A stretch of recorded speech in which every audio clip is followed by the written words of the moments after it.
Estamos gravando. Estamos iniciando, então, mais um estudo, né? Hoje nós recebemos a Fabiana, né, Fabiana? Ai, que bom que você veio. Quem que indicou você, Fabiana? A Leila. A Leila, maravilha. Você participa de onde, Fabiana? Eu participo lá na São Paulo Apóstolo. São Paulo Apóstolo, que legal, maravilhoso. Eu sirvo lá. Então, tá bom. Então, ó, nós vamos iniciar rezando primeiro, né? Hoje é dia da Anunciação da Nossa Senhora, né? Que maravilha, né? Graças a Deus que Nossa Senhora disse o seu sim, e que bom que cada um de nós está dizendo o seu sim hoje, né? Para estar aqui, para escutar o Senhor, e mais que escutar, né? Fazer a vontade dele, né? Porque só ouvir não resolve, né? Então, nós estamos reunidos em nome do Pai, do Filho e do Espírito Santo. Amém.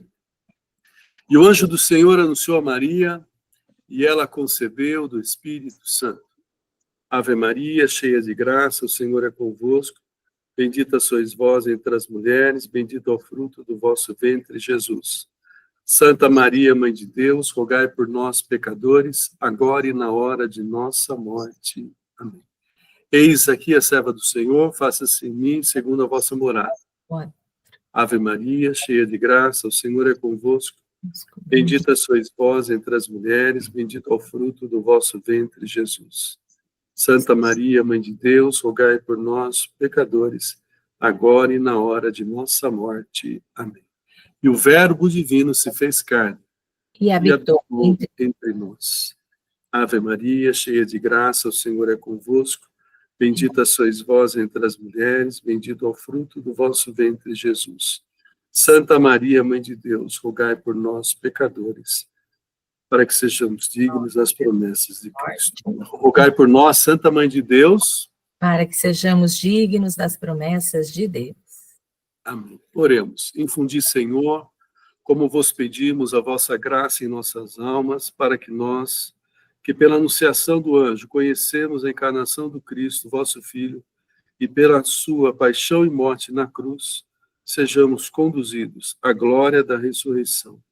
Pelo mesmo Cristo, Senhor nosso. Amém. Amém. Pedimos, Espírito Santo de Deus, que ilumine cada um de nós, para que possamos ter um entendimento da sua palavra, da doutrina que tu trouxestes à tua igreja, a qual tu conduz com a tua graça, com a tua presença. Pedimos, Espírito Santo, derramai sobre nós os vossos dons, os dons da ciência, os dons do discernimento, os dons da sabedoria, os dons, Senhor, que somente tu podes dispensar a quem lhe quiser. Por isso nos colocamos à sua disposição, Senhor, para que venha sobre a nossa mente, para que venha sobre o nosso coração, para que venha sobre todo o nosso ser. Sabes, conheces muito bem a cada um de nós, sabes dos nossos pecados, das nossas falhas, das nossas faltas, Senhor. Mas pedimos, Senhor, não olheis, Senhor, os nossos pecados, mas sim a fé, Senhor, que nos anima e anima a tua santa igreja, Senhor. Dai-nos, segundo o vosso desejo, a paz e a unidade, vós que sois Deus, com o Pai e o Espírito Santo. Amém. Em nome do Pai, do Filho e do Espírito Santo. Então, hoje nós retomamos o estudo no parágrafo 110. Vamos no 101, ok? Vamos lá? Sagrada Escritura. Fabiana, você tem contato com o catecismo? Hoje não mais. Tá. Então, nós estamos iniciando pela primeira parte do catecismo, tá? Onde Deus nos fala através da profissão de fé. Então, nós estamos estudando a profissão de fé, ok? Ok. O catecismo ele é dividido em 4 partes. A primeira é profissão de fé, a segunda é sacramento, a terceira é vida vida em Cristo, vida no Espírito Santo, e a quarta é a oração. Então, nós estamos iniciando pela profissão de fé. Na profissão de fé, nós vimos que Deus é capaz, Deus criou o homem para ser capaz, né? Alô? Oi?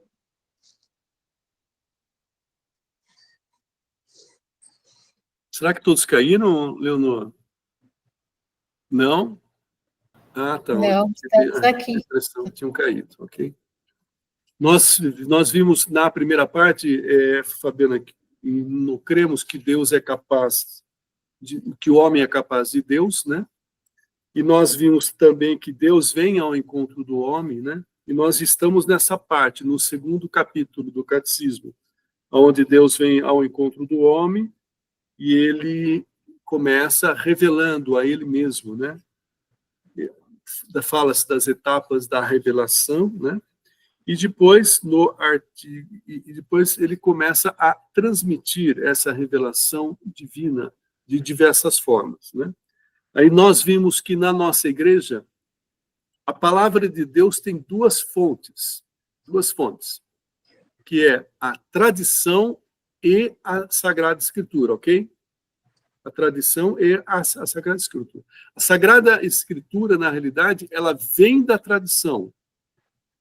A tradição é a palavra oral, é aquela que é transmitida, né? Dos apóstolos para apóstolos, de seguidores para seguidores. Então, nós vimos no encontro passado sobre essa relação, né? Que quando nós falamos, para nós católicos, a palavra de Deus não é só a Bíblia. Ok, Fabiana? Ok. Não é só a Bíblia, como os nossos irmãozinhos separados acreditam, né? Porque eles abriram mão da tradição. Então, eles, para que seguissem os propósitos deles, eles tiveram que romper com a tradição da igreja, com os bispos, né, tal, e vai por aí afora, né? Não vamos entrar nesse detalhe agora. Mas, então, agora nós vamos ver especificamente sobre a Sagrada Escritura. Vamos lá? Vamos ver quem vai ler para a gente. Marta, quer começar lendo para a gente? Vou sim. Sagrada Escritura, Cristo, palavra única da Sagrada Escritura. Na condescendência de sua bondade, Deus, para revelar-se aos homens, fala-lhes em palavras humanas. Com efeito, as palavras de Deus, expressas por línguas humanas, fizeram-se semelhantes à língua humana, tal como outrora o Verbo do Pai eterno, havendo assumido a carne da fraqueza humana, se fez semelhante aos homens. Por meio de todas as palavras da Sagrada Escritura, Deus pronuncia uma só palavra, seu Verbo único, na qual se expressa por inteiro. Lembrai-vos de uma mesma a palavra de Deus que está presente em todas as Escrituras, que é o mesmo verbo que passa que ressoa na boca de todos os escritores sagrados. Ele que, sendo no início Deus junto de Deus, não tem necessidade de sílabas, por não estar submetido ao tempo. Por este motivo, a Igreja sempre venerou as divinas Escrituras, como venera também o corpo do Senhor. Ela não cessa de apresentar aos fiéis o pão da vida tomado da mesa da palavra de Deus e do corpo de Cristo. Na Sagrada Escritura, a Igreja encontra incessantemente seu alimento e sua força, pois nela não acolhe somente uma palavra humana, mas o que ela é realmente, a palavra de Deus. Com efeito, nos livros sagrados, o Pai que está nos céus vem carinhosamente ao encontro de seus filhos e com eles fala. Até aqui. Vamos conversar um pouco, né? Então, ó, quando nós dissemos palavra de Deus, né, nós estamos falando de algo que, na realidade, é a linguagem do homem, né? Porque Deus não precisa de sílabas, né? Deus é o verbo. E esse verbo, quando Deus vem nos mostrar a sua vontade, e aí que está a pedagogia de Deus, a paciência dele, né? Lá no início, ele já veio explicando para o homem e se revelando ao homem através da linguagem do próprio homem, né? Do próprio homem. À medida que o homem ia entendendo pela sua própria linguagem, então, tudo aquilo que Deus usa, vejam bem, é a linguagem do homem para revelar a ele. Por isso que desde a época dos primeiros dias da queda de Adão e Eva, tal, essa revelação, ela não vem de uma forma clara como veio, por exemplo, através de Jesus Cristo. Jesus, ele nos falava de uma maneira muito mais clara, muito mais espiritual, né? E ele mesmo disse: eu não vim tirar, abolir nenhuma palavra, mas eu vim levá-la à perfeição, né? Porque no início Deus tinha que usar o que os homens tinham de conhecimento, né? E a linguagem deles. Então, toda a palavra de Deus é na linguagem humana, mas é a revelação da vontade de Deus, né? E essa revelação, ela vem com todos os hábitos dos povos, porque Deus se comunica com os povos através da sua cultura, do seu conhecimento, das suas histórias, né? Então, muitas coisas, por exemplo, que nós vamos ver no Antigo Testamento, né? Que falamos, mas como que Deus pode fazer uma coisa dessa, né? Que violento, que isso. Era simplesmente a linguagem do homem da época, né? Porque Deus se comunicava com eles através daquilo que eles entendiam, né? Através daquilo que eles tinham a vivência, tá? Então, a Sagrada Escritura é a revelação de Deus pela linguagem do homem. Por isso que nós vemos no Antigo Testamento até Jesus Cristo uma evolução, uma purificação dessa linguagem, né? Dessas passagens todas. Mas toda a Escritura, mesmo com aquela linguagem dura do Antigo Testamento, é a revelação de Deus. Não tem que pôr nem tirar. Somente temos que analisar o contexto que ela foi dita, para que povo que ela foi dita, por que ela foi dita. Então, tudo isso tem que ser analisado, e é por isso que o magistério da igreja, ele se preocupa muito em que as pessoas não pulem fase, né? E não analisem a palavra de uma maneira literal. Tem que se analisar o contexto do que Deus quis dizer, porque Deus não vai querer nada que seja mal, né? Então, ok, Jair? É isso mesmo, Jair?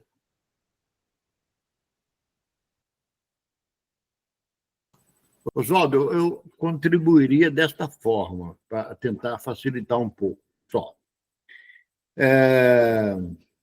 Quando Deus fala lá em Gênesis 1, 26, façamos o homem a nossa imagem e semelhança, e quando define aqui, no 101, que as palavras de Deus expressas por línguas humanas, esse termo, expresso por línguas humanas, isso é uma definição de Deus do como, certo?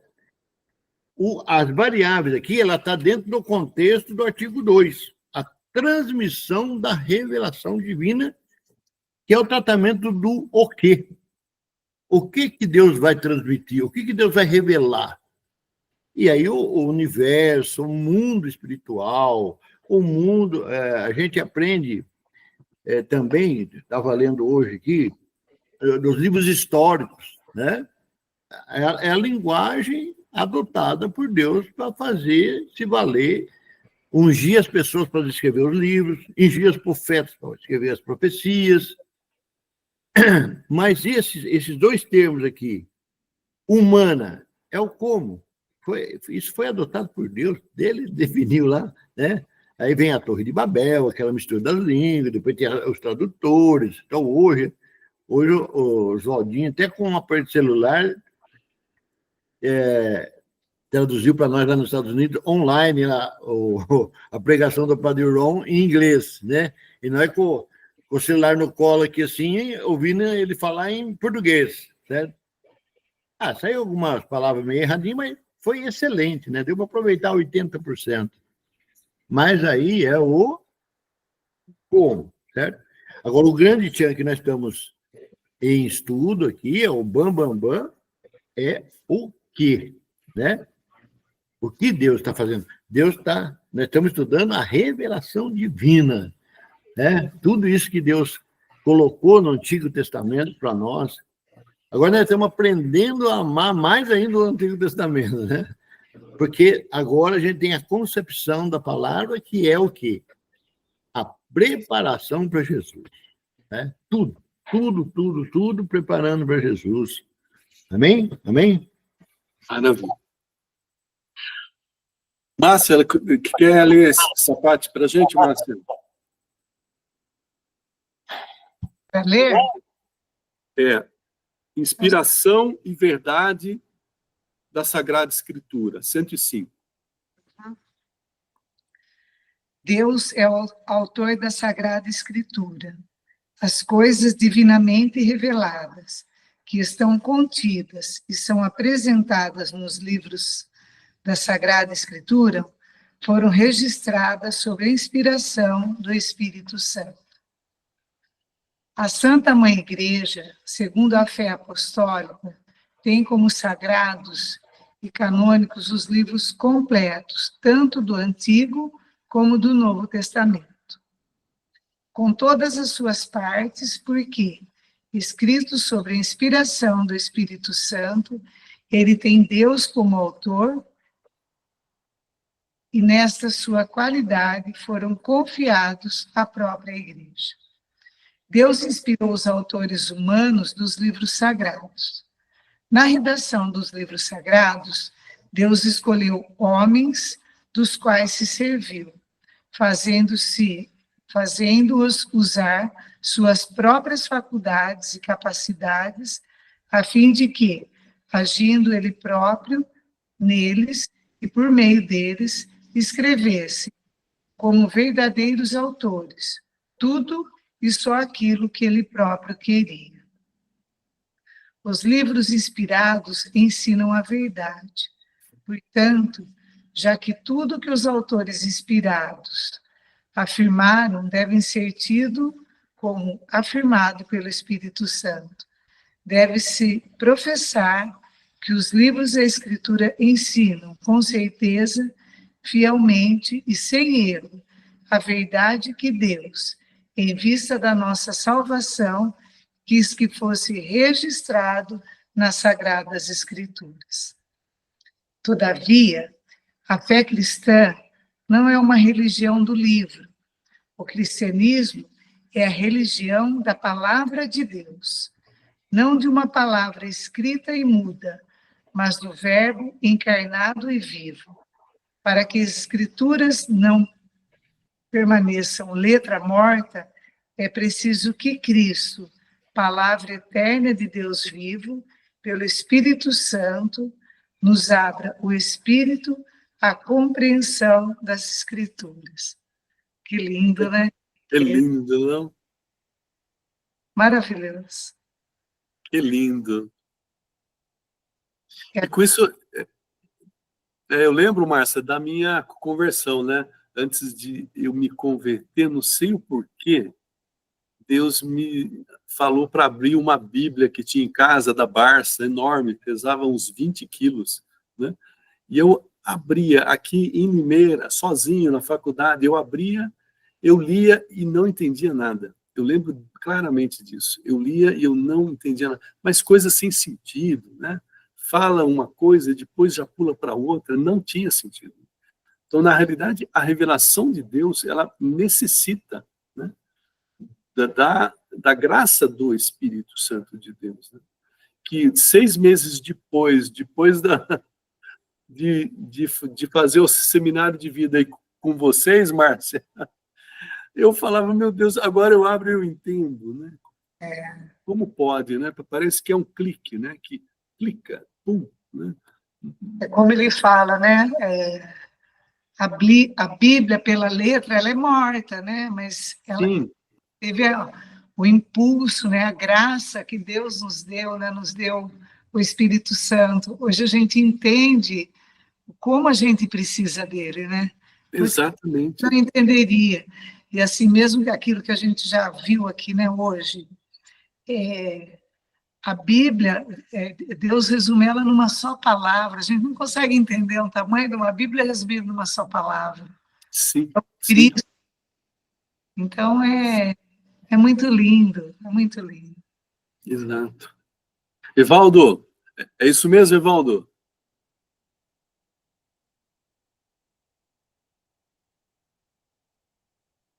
Ah, eu acho que ele não está conseguindo falar com a gente. Mas, mas vamos continuar. Vamos continuar. Leila, se você lê um pouquinho para a gente.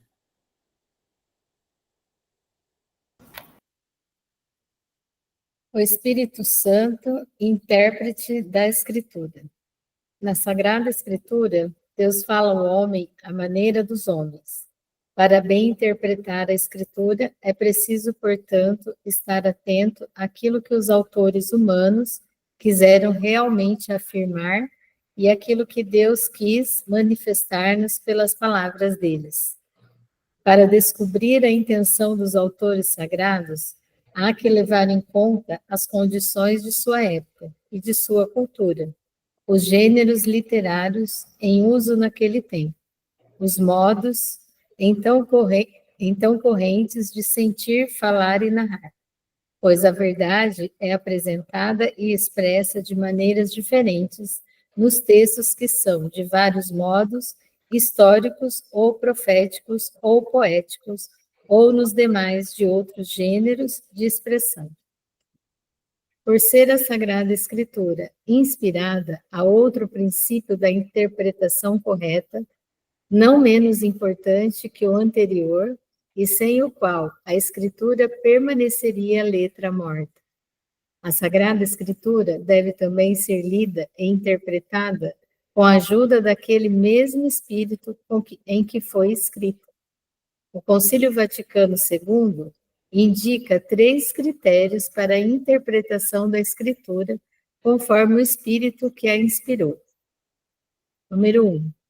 Prestar muita atenção ao conteúdo e à unidade da Escritura inteira, pois, por mais diferentes que sejam os livros que a compõem, a Escritura é una em razão da unidade do projeto de Deus, do qual Cristo Jesus é o centro e o coração aberto, o centro e o coração, aberto depois de sua Páscoa. O coração de Cristo designa a Sagrada Escritura, que dá ao conhecer o coração de Cristo. O coração estava fechado antes da paixão, pois a Escritura era obscura. Porém, a Escritura foi aberta após a paixão, pois os que, a partir daí, têm a compreensão dela, consideram e discernem de que maneiras as profecias devem ser interpretadas. Até aqui, então vamos só falar um pouquinho, né? A maioria de nós aqui já viu esta imagem aqui, né? Que nós já conversamos sobre ela. Vocês estão vendo essa imagem do fundo de tela? Sim. Sim, né? Essa imagem, ela é o seguinte, aqui embaixo, na direita, da esquerda até a direita, está cada livro da Bíblia. Então, esses primeiros da esquerda são o livro de Gênesis, o livro de Êxodo, Levítico, Números. Estão eles todos escritos aqui, ó, capítulo por capítulo, muito pequenininho que não dá nem para ver, mas todos eles estão aqui, ó. Gênesis, Êxodo, Levítico, Números, Deuteronômio, Juízes, Josué, Juízes, Ruth, 1 Samuel, 2, 1 Reis, 2 Reis, Crônicas, Esdras, blá, blá, blá, até o meio aqui, ó. Esse meio aqui, há uma linhazinha mais comprida, não sei se vocês estão vendo. É o Salmo 118, é o maior capítulo da Bíblia. É um capítulo longo, né? Por isso que essa linha está longa. E ela vai aqui, nesse ponto aqui, em Mateus, começa o Evangelho. Aí Mateus, Marcos, João, até o último livro da direita aqui, que é o Apocalipse. Então, essa imagem que parece um arco-íris, ela foi criada por um computador que foi solicitado o seguinte: interligue todas as correlações que existem na Bíblia com um arco. Então, desde Gênesis 1, esse arco maior de fora aqui é uma ligação com Apocalipse. E desse livro de Apocalipse saem arcos para todos os livros da Bíblia. Então, por esta imagem, com todos esses arcos que vão de um lugar para outro, nós conseguimos entender de uma maneira gráfica isto que fala que a Escritura ela tem uma razão de unidade, né? Entre todos os livros que a compõem, existe um sentido que liga tudo a todos. Todos estão interligados, todos esses livros, né? Então, quando nós estamos falando dessa interligação, é importante que a gente entenda que eu não posso pegar uma parte da palavra e vê-la isoladamente, né? Porque tudo é uma revelação gradativa de Deus, né? É aquilo, né, Jair, que você fala sempre, né? A pedagogia de Deus, Deus vem se revelando gradativamente, é isso, Jair?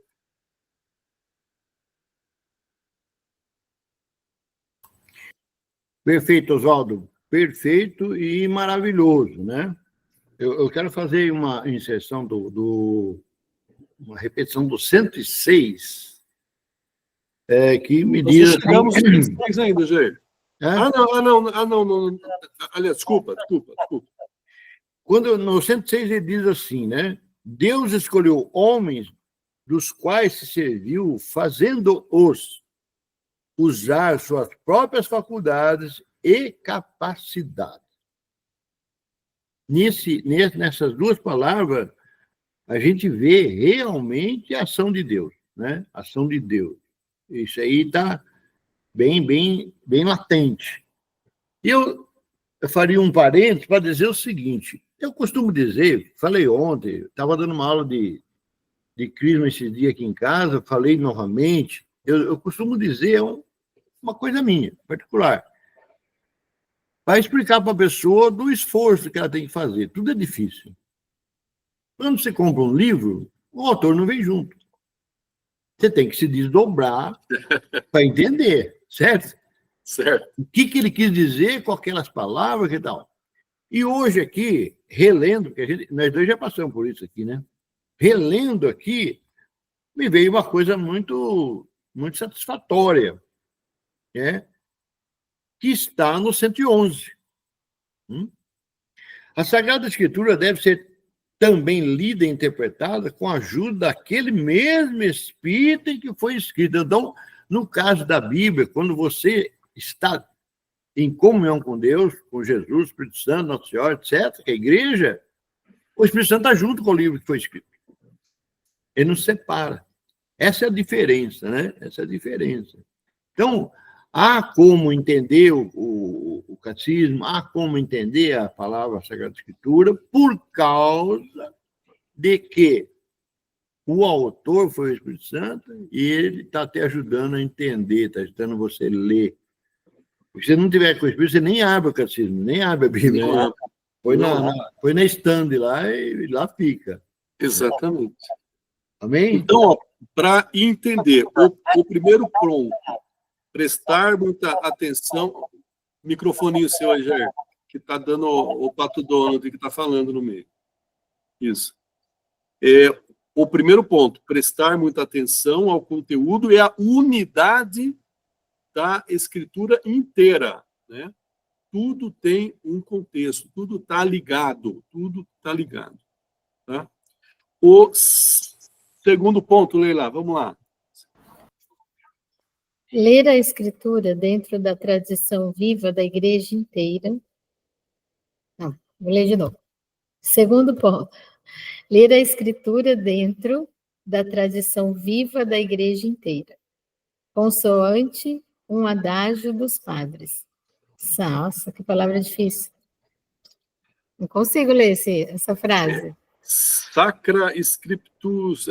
Bom, pula e já vai para a tradução, Leila. Pula e vai para a tradução. A Sagrada Escritura está escrita mais no coração da igreja do que nos instrumentos materiais. Olha que lindo! A Sagrada Escritura está mais escrita no coração da igreja do que nos instrumentos materiais, né? Que é um livro, né? Que é, por exemplo, a palavra escrita, né? Com efeito, a igreja leva em sua tradição a memória viva da palavra de Deus, e é o Espírito Santo que lhe dá a interpretação espiritual da Escritura, segundo o sentido espiritual que o Espírito dá à igreja. A igreja. Terceiro ponto. Bom, esse segundo ponto, Leila. Então, esse segundo ponto está falando que eu não posso ter uma interpretação que esteja dissonante da interpretação da igreja, né? Isso seria uma grande burrice da minha parte, né? Eu estou querendo interpretar melhor do que quem escreveu. Aí é duro, né, Jair?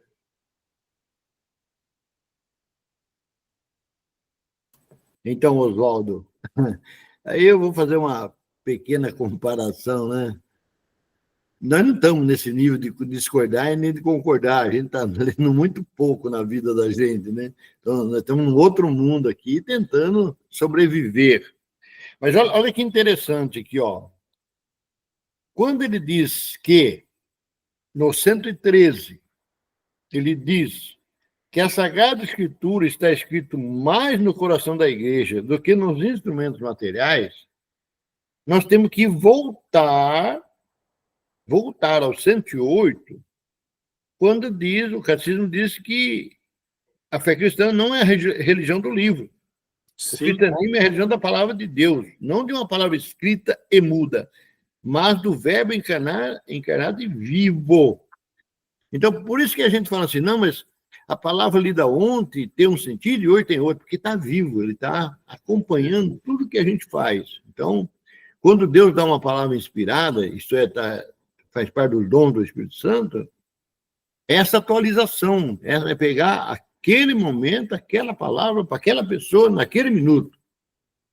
Né? Que a gente fazia lá, Eliette, o pessoal da intercessão fazia aquelas orações. É a aplicação da palavra para aquele minutinho ali, para aquele segundo ali. Isso é a letra viva. A letra viva, né? Que está a todo instante. Por isso que ela está mais no coração. Né? Porque nos livros ela está estática. É estática, né? Sim. Ela começa a se movimentar quando ela é usada. Né? Sim. Aí Deus está vivo, o Espírito Santo está agindo, e etc. E tal. Amém. Amém. Evaldo.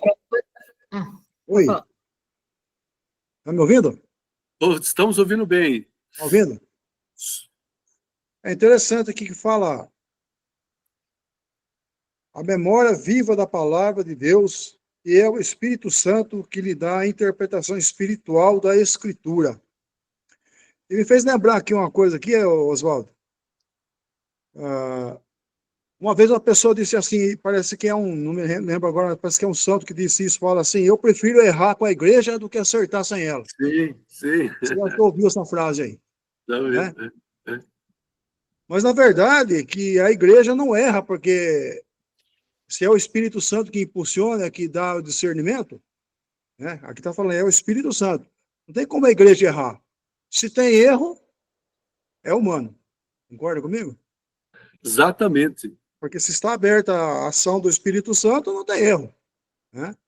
É que o Jair falou aí, naquele momento, naquele instante, naquele minuto, é a ação do Espírito Santo. Sim. Fora isso, o Evaldo já está falando coisa da cabeça dele, aí já está fora da ação do Espírito, vamos dizer assim, um exemplo. Sim. Então é interessante como que Deus é maravilhoso, né? Vamos dizer assim, a palavra Perfeito, certa. Não tem palavra para definir, não tem. A gente chega a arrepiar, tem hora, está lendo que você fala, meu Deus, né? Misericórdia. Sim. É só Deus, não é mais ninguém, né? Amém? E ó, aproveitando esse lembrete que você falou, né? É melhor errar com a igreja do que seguir sozinho. Hoje eu entendo exatamente isso que você disse, que normalmente quando a gente fala, a igreja está errada, mas eu vou com ela, é que normalmente eu estou errado. Quantas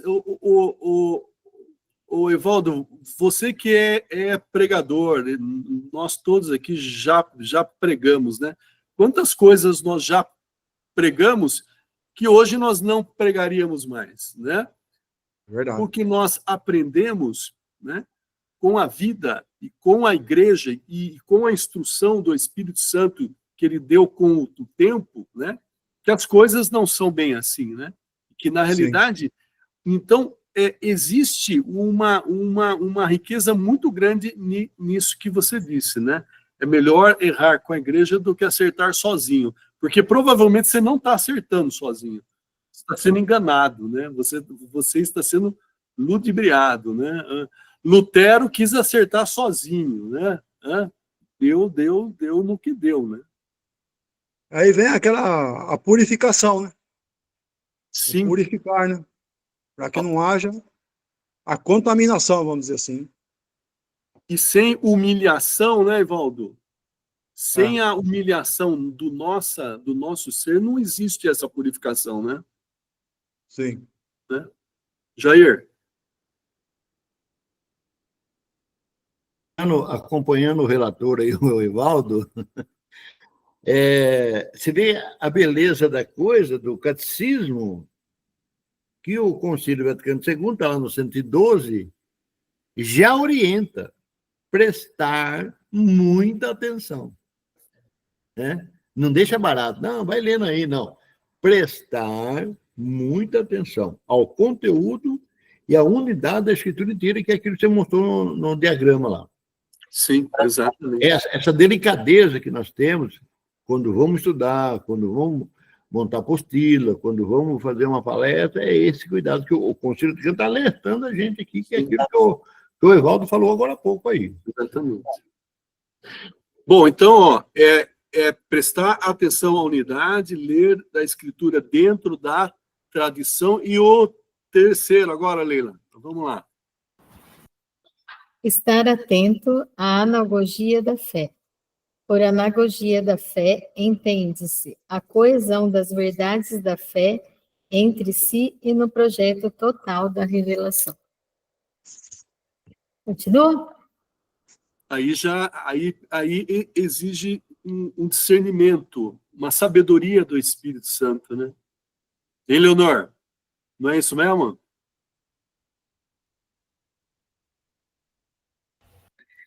Não, eu queria até que você falasse mais, mas por analogia, às vezes eu fico pensando assim, o padre Marcos sempre falava, por que os evangelhos falam de agricultor fala de rebanho, de gado, porque era o que eles tinham naquela época. A Então, linguagem. nós hoje, nós temos internet, sei lá, outra. Então, isso que eu entendo que é analogia, não é? Exatamente. Você fazer esse diálogo do que era a cultura e a realidade daquela época e poder trazer aqueles exemplos mais ou menos, não mudar, mas mais ou menos com exemplos da vida, vamos supor, do jovem hoje, né? Então, Sim. o Padre Marco sempre falava isso para a gente. Então, eu acho que a analogia é isso, né? É isso mesmo. Porque era o conteúdo daquela época, às vezes a gente pode usar exemplos da nossa época, mas sem mudar o discurso, né? Com a realidade da revelação, né? E com o Espírito Santo. Sem ele, nada, né, Leonor? Oswaldo, o que a Leonor falou agora aqui tem tudo a ver com aquilo que nós estávamos discutindo esse dia. Atualização, não é troca, não tirar um e pôr outro, não. Atualizar o entendimento aqui, ó, certo? Quando alguém cresce, por exemplo, um padre, o Frei Gilson, sei lá quem, o padre Marcelo Rossi, ele cresceu e ele desvendou um mistério que a gente não sabia. Então, essas orientações que vêm da própria igreja, com a ação do Espírito Santo, é que vai nos atualizando, né? Atualizando. Então, o Oswaldinho falou agora, achei importantíssimo. Coisa que eu preguei no passado, não pregaria hoje. Entendeu? Isso chama atualização. O Espírito Santo está atualizando a gente, aperfeiçoando, tirando restício, tirando coisas que estavam mal colocadas. Amém? Vamos lá. Marta, lê. Leonor, lê para a gente agora. O sentido da Escritura. O sentido da Escritura. Segundo uma antiga tradição, podemos distinguir dois sentidos da Escritura: o sentido literal e o sentido espiritual, sendo este último subdividido em sentido alegórico, moral e anagógico. A concordância profunda entre os 4 sentidos garante toda a sua riqueza à leitura viva da Escritura da Igreja. Então, o que é sentido alegórico, moral? Literal e espiritual. E o espiritual se divide em 3: alegórico, moral e anagógico. Aí a gente vai ver agora o que é o alegórico, o que é o moral e o que é o anagógico. Vamos lá? Tá. O sentido literal é o sentido significado pelas palavras da Escritura e descoberto pela exegese que segue as regras da correta interpretação. Todos os sentidos da Sagrada Escritura devem estar fundados no literal. O que está dizendo? Eu não posso tirar nenhuma palavra que está lá. Não, mas não quis dizer isso. Não é assim bem, né? É uma representação, né? Sabe, Hoje as coisas estão diferentes. Exato. Então, a literalidade, ela existe na revelação e ela não pode ser, de forma alguma, alterada. Então, aí daquele que tirar uma vírgula ou acrescentar uma vírgula à palavra. É isso que diz lá em Apocalipse. É isso, Evaldo? Acho que é Apocalipse, né? Vamos para outros. Oswaldo, posso dar um exemplo aí do que o Leandro acabou de ler aí? Vamos lá. Isso eu ouvi em palestra dentro da Igreja Católica. Não foi dos protestantes, não. Que o Mar Vermelho não se abriu. Sim. Não pode. Se eu pegar essa palavra, não posso contar para ninguém. Não posso falar para ninguém. Entendeu? Então, aqui já está indicando que sim, acompanhar o sentido literal. E eu digo para vocês, é muito mais fácil, muito mais compreensível, muito mais, razoável você acompanhar a Bíblia, literalmente. Sim. Depois, se precisar, fazer um estudo, né? Mas, a princípio... Mas a gente ouve mesmo as 12 pragas do Egito, que não foi bem daquele jeito. Isso, sim. São várias coisas que A multiplicação dos pães, O na mais realidade, Então, a foi a gente partilha. Jonas não entrou na baleia. Né? Jonas não entrou na baleia. Você acredita que ele entrou, Leila? Vai, Que situação. Eu creio, hein? Eu creio, hein? tá lá literalmente. Não passa nem uma sardinha no garganta, mas Jonas passou porque a palavra diz. Então, aí não cabe analogia, né? Aí não cabe, né? Não Porque cabe querer dizer que escrito, né? é 3 dias de reclusão, é 3 dias de que a pessoa ficou mais voltada para o seu interior, daí não cabe isso. Aí eu acho que a gente está interpretando. É uma interpretação, né? Mas a gente ouve Agora, de pessoas que se dizem exegetas falarem isso, né? então, mas assim, ó, eu li esses dias, né? A exegese, ela fora da doutrina, ela é uma heresia. Ai. Você sabia disso? Na época dos tribunais eclesiais, né, muitas exegeses eram classificadas como heresias. Né? Então, a exegese cristã, ela está diretamente ligada à doutrina e à tradição da igreja. Né? Então, eu tenho que crer na literalidade, eu tenho que crer. Eu posso até não acreditar, porque ela é sobrenatural, ela é algo que eu não entendo, né? Eu assistia um podcast de uma pessoa, um ateu, que falava, não tem explicação o nascimento virginal, né? Nossa Senhora não era virgem. Para quem não tem fé, né, aquilo que é inexplicável, né, ele se torna uma loucura, né? Mas a palavra diz, né, concebeu do Espírito Santo, né? Não, mas quis dizer que ela era uma boa pessoa, tá? Não é isso, não. Ela concebeu do Espírito Santo. Então, a literalidade, ela é fundamental. Ela é fundamental. Porém, a literalidade tem sempre um contexto, né? E aí eu não posso analisar aquela literalidade fora de um contexto, que é o que nós vamos ver daqui a pouco. Jair. Oswaldo, pessoal, é uma obra, uma ação de Deus, quando Jesus funda a igreja, na pessoa de Pedro, e depois de 50 dias, vem o Pentecostes, para dar vida àquela igreja. Para quê? Dentro desse assunto que nós estamos falando. Para ser a guardiã.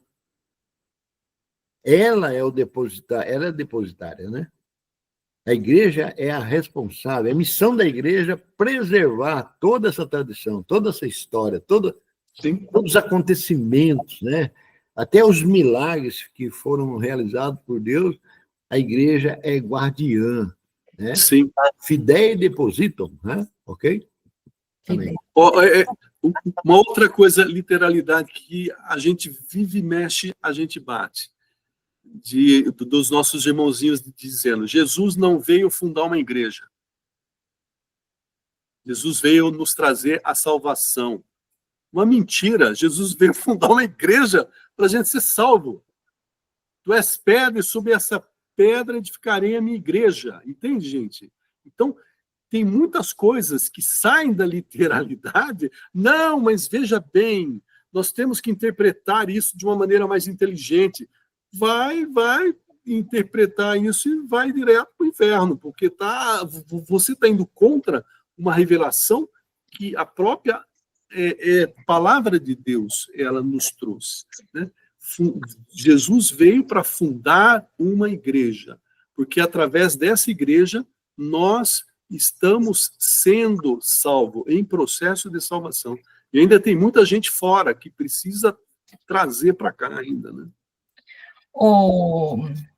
Oswaldo, com isso você está querendo, assim, dizer que só quem é católico, apostólico, romano vai se salvar? Quem for salvo fora da igreja vai ser salvo por causa da igreja. Por cada sacrifício que está sendo realizado em cima do altar. Tá? Então, nós não podemos afirmar que ninguém não vai ser salvo, por quê? Porque os desígnios de Deus... Deus pegava um anjo pelo cabelo, né, para levar comida para Daniel na cova dos leões. Né? O que Deus faz para levar a salvação é algo que não nos cabe de dizer é impossível ou não é. Mas uma coisa nós temos certeza, né? Que a salvação ela está no depósito da fé que foi deixado por Cristo dentro da sua igreja. Jesus veio para fundar uma igreja, e essa igreja vai para o céu. Essa igreja é o povo que vai para o céu. Né? Se vai ter gente que vai entrar, ou já entrou, mesmo sem pertencer a ela, eu não sei. Mas Deus é que sabe, né? O poder é dele. Né? Então, eu creio que mesmo os nossos irmãos protestantes, mesmo os nossos irmãozinhos espíritas, sei lá o quê, eles se beneficiam com cada missa, com cada Eucaristia, né? Que ainda é realizada nesse mundo. Então, eu creio que todos são salvos pela Igreja Católica que foi fundada por Cristo. E, Oswaldo, quando eu fiz aquele curso da Pantocrator... Sim, aquele curso teológico, eu estava junto também. Eles falavam muito sobre isso, que as outras religiões serão salvas pela sombra da Igreja Católica. Pela sombra, exatamente. Então, é bem profundo. E veja assim, né, em algumas... nas redes sociais aí, a quantidade de pessoas que estão voltando para o catolicismo e não são leigos, são pessoas que eram pastores, né, que começaram a estudar e começaram a buscar a fé, né? Que eu vejo assim, a Igreja Católica ela não tem esse objetivo de tirar a pessoa de lá e trazer para cá, mas eu tenho sentido e tenho visto a quantidade, são milhões de pessoas que estão voltando para a igreja. Né? Até saiu um índice, essa semana eu li, mas não vou saber falar assim de quantidade, mas são milhões de pessoas. Sim. Então, é que realmente, assim, aquilo que a gente está falando, o Espírito Santo foi o instrumento, né? Foi o Deus, que Deus permitiu ficar conosco para fazer as revelações. Sim. Jair? Eu gostaria de dar um exemplo, que esse exemplo é o meu forte. Eu dou esse exemplo constantemente. Inclusive, eu tenho parentes que não são católicos, e uma oportunidade no passado foi onde eu cravei essa defesa, né? Eles falam muito da Bíblia, da Palavra de Deus, da Sagrada Escritura, e mais falam mal de Maria. Que Maria é uma mulher comum e tal. Mas lá na Bíblia está escrito: me proclamarão bem-aventurada todas as gerações. Então, eles estão desobedecendo a própria palavra. Certo? Fecho. Agora eu vou para a segunda coisa que eu queria falar, que falamos agora, o Jodinho falou, gostei muito vão ser salvos pela igreja, ok? Mas não pelos méritos da igreja. Não Pelos méritos da igreja. Mesmo que ela faça tudo certinho, retilido, perfeito, mas os méritos é de nosso Senhor Jesus Cristo. Amém? Os méritos da igreja estão em Cristo. Né? Mesmo que ela seja... Isso daqui, pessoal, isso que eu acabei de falar, ele está mais para frente, na mesma parte 1, mas está lá mais para frente, que nós, nos Estados Unidos, nós já estamos estudando, entendeu? Por isso que eu estou só antecipando para vocês, né? Ok? Depois a gente vai estudar com carinho, vamos ver, mas é perfeito, né? A igreja vai se salva? Vai, mas não pelos méritos dela. Amém. Então, ó, o primeiro, sentido literal, né? É lógico, não vamos cometer exageros, né? Mas, assim, nós temos que entender que a palavra ela não pode ser alterada no seu sentido primordial, por mais que eu acho que seja um absurdo, né? É o que o Evaldo disse, é melhor errar com a igreja, porque ela está acertando, né? E se eu achar que eu sou espertalhão, eu estou fora. Então, o sentido literal ele não pode ser alterado, né? Agora, no sentido espiritual, vamos lá, Leonor, no sentido espiritual. O sentido espiritual. Graças à unidade do projeto de Deus, não somente o texto da Escritura, mas também as realidades e os acontecimentos de que ele fala podem ser sinais. Amém. Sentido alegórico.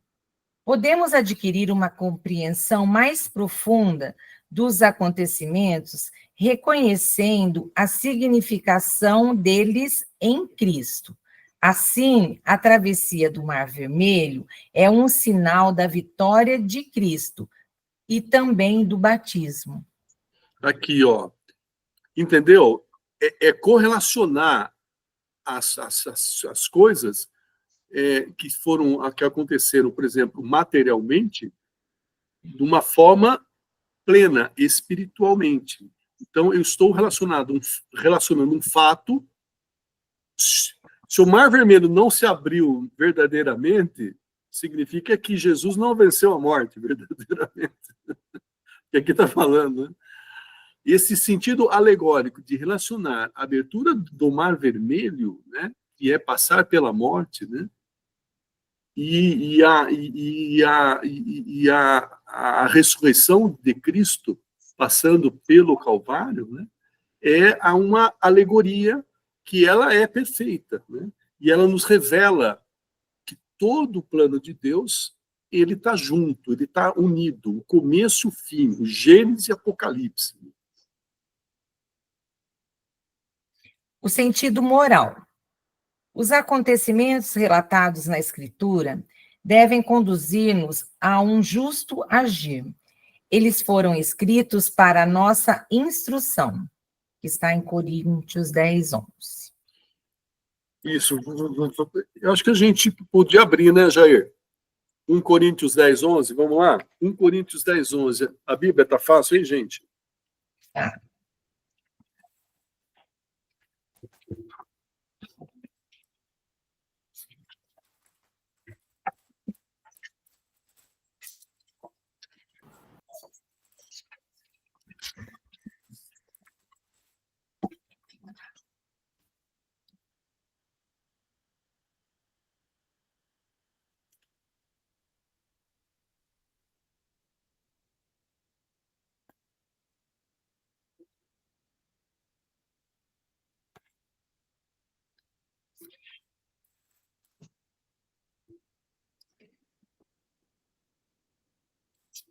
Quer que eu leia? Isso, lê, por favor, Leonor. Bom, então aqui está escrito que é para a nossa instrução. Então, 1 Coríntios 10, versículo 11. Todas essas desgraças lhes aconteceram para nosso exemplo. Foram escritas para advertência nossa, para nós que tocamos o final dos tempos. Olha só, tocamos o final dos tempos. Para ser exemplo, né? Exato. Para nos advertir. Existe uma coisa moral, né? Assim, Deus é bom, Deus é bom. Jesus é bom, Jesus é bom. Mas Jesus não é fofinho. Sim. Ele não é fofinho, entende? Ele é glorioso e poderoso. Sabe? As pessoas às vezes ficam, ai, Deus é bonzinho, Deus é... Gente, para, cuidado, né? Você sabe que é um pouco a dificuldade da gente falar que Jesus é misericordioso, e ele é, mas que ele também é justo. Então, é a dificuldade da gente falar e a pessoa entender. Se ele é misericordioso, tudo ele pode perdoar, mas também vai chegar o momento da justiça. Né? Esses dias no Evangelho da Figueira, que Deus fala, espera mais um ano, né? Foi o Evangelho desse final de semana, né? Espera mais um pouquinho, para o ano que vem a gente vê, não corta agora não, né? É a misericórdia, mas não significa que se não der fruto, não vai cortar. Né?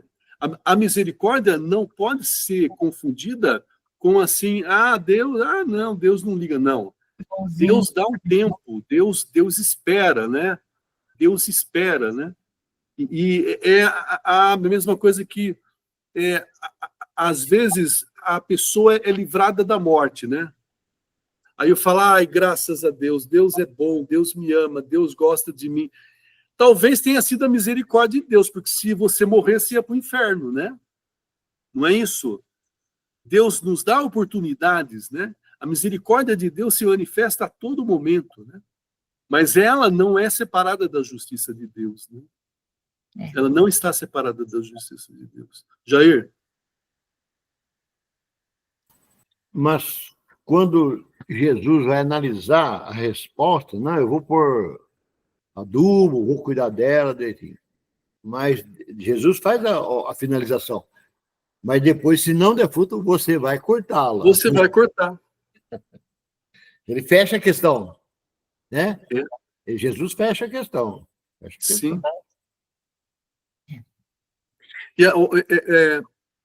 Esses dias eu estava vendo um site, um debate entre um ateu e um padre muito bom, que eu sigo ele, né?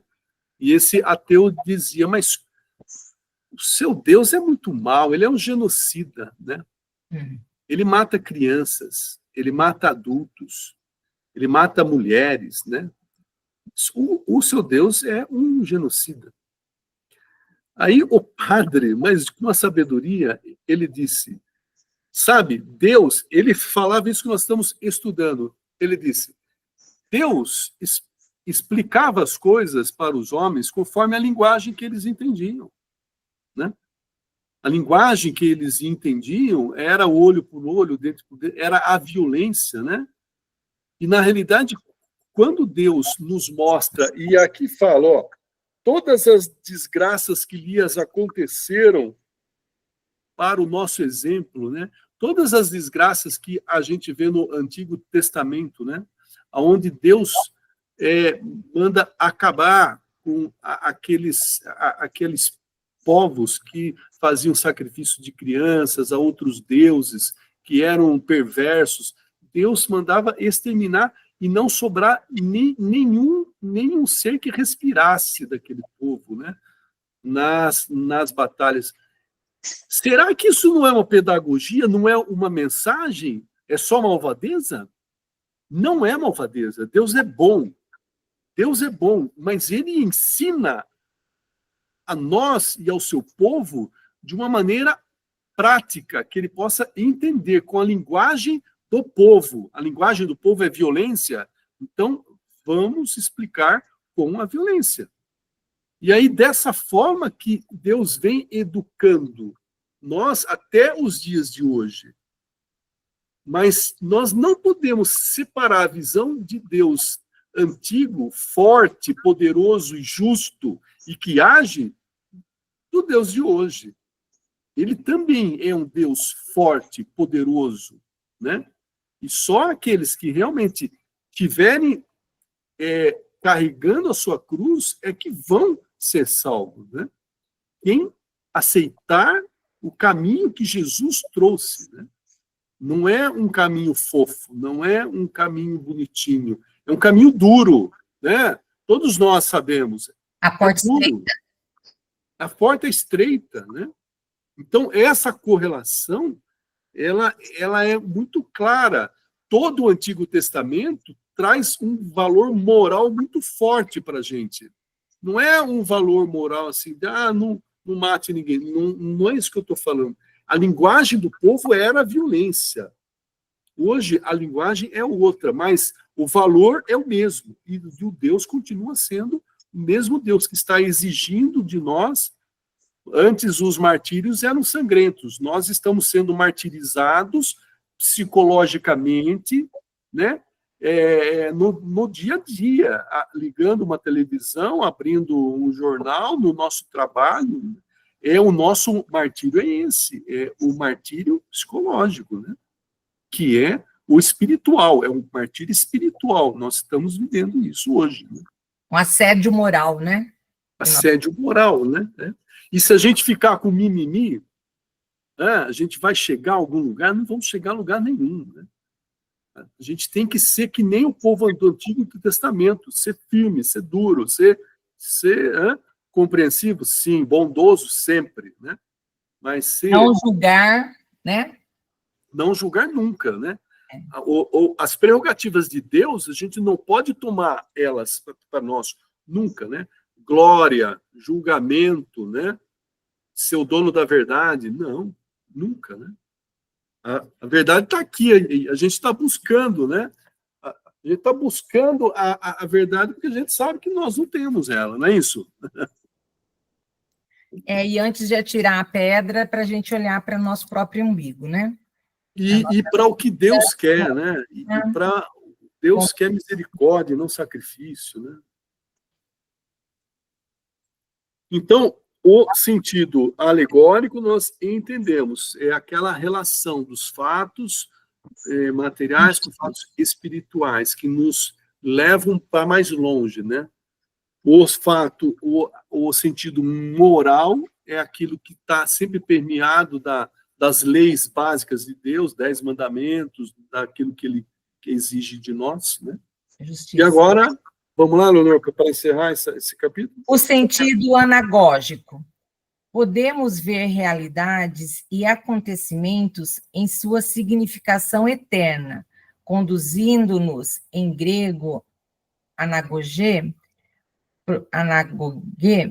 a nossa pátria.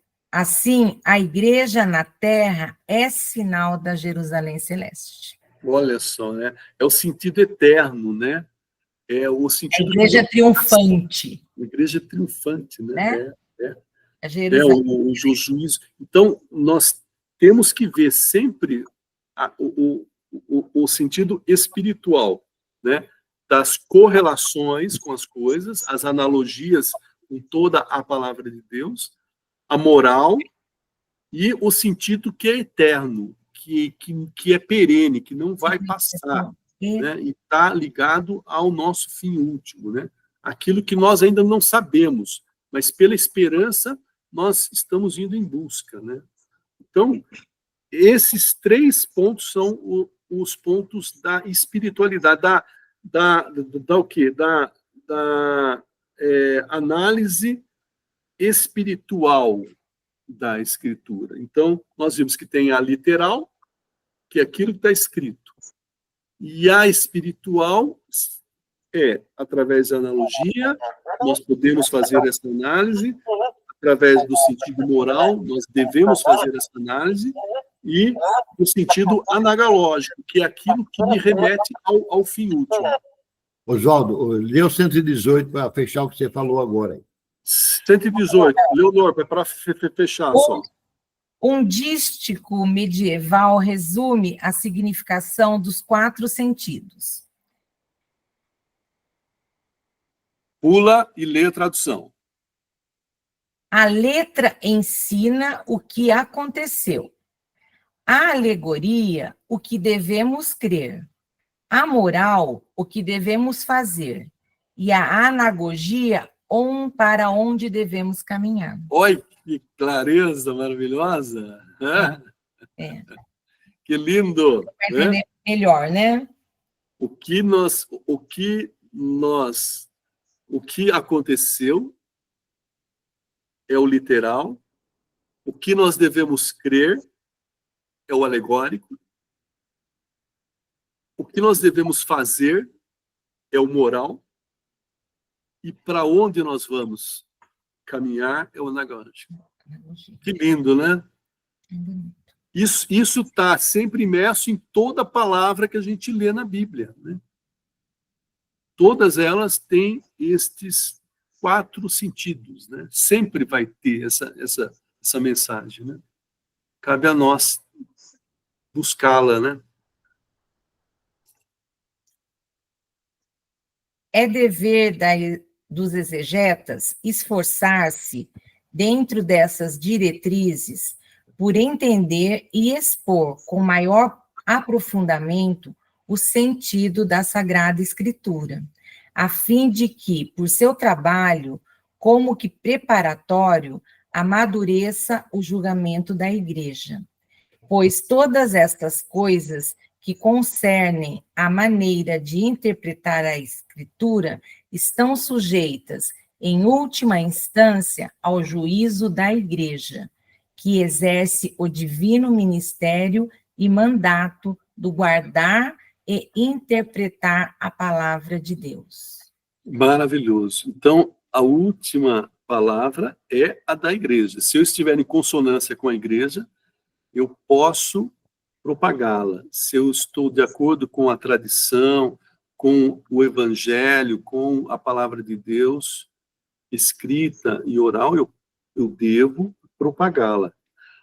Agora, essa dica é para você, Evaldo, ó, nas suas pregações, ó, palavra de Deus, o que aconteceu, o que eu devo crer, o que eu devo fazer e para onde caminhar. Não é maravilhoso, Evaldo?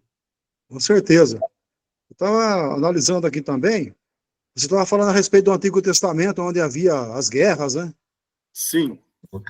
E Davi não pôde construir o templo. Você sabe por quê? Porque ele tinha as mãos manchadas de sangue, né? Né? Sim. Então teve que ser Salomão. Interessante que quando os guardas foram prender Jesus, Pedro sacou da espada e na orelha do soldado, né? Sim. O Senhor disse: Pedro, guarda a sua espada. Quem viver pela espada, morrerá pela espada. E sobre Pedro foi edificada a igreja. Sim. Que coisa interessante, né? Sim. Que representa a Jerusalém Celeste. Exatamente, né? Então, aí, se você fazer uma análise aí, Davi tinha a mão suja de sangue.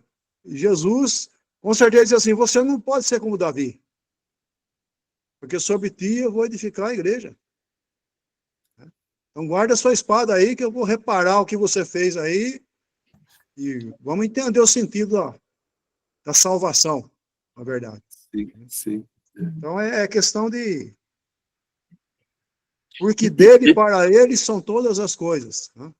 Porque dele para ele. Então, nada para nós. Né? Tudo para ele, para a glória dele. Ele não divide com ninguém. Né? E a gente vai se enriquecendo cada vez mais na palavra de Deus. Né? Amém? E olha essa última linha aqui, Leonor. o Evaldo, que linda aqui. E fala, lê pra gente, Evaldo. Eu perdi aqui os olhos. 103. É.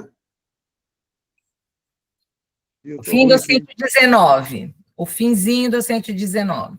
É, o finzinho do 119. Pois todas essas coisas que Não, aqui, ó. Eu não creria no evangelho se desculpa. isto não me levasse à autoridade da Igreja Católica. Que isso? Olha o que está falando aqui, meu Deus do céu. Santo Agostinho, ó. Santo Agostinho. Olha o que está falando aqui, ó. Eu não creria no evangelho se isto não me levasse à autoridade da Igreja Católica. Tem alguma coisa errada no paraíso, no paraíso aqui na Terra, né? Porque o pessoal tá desvirtuando algumas coisas, né?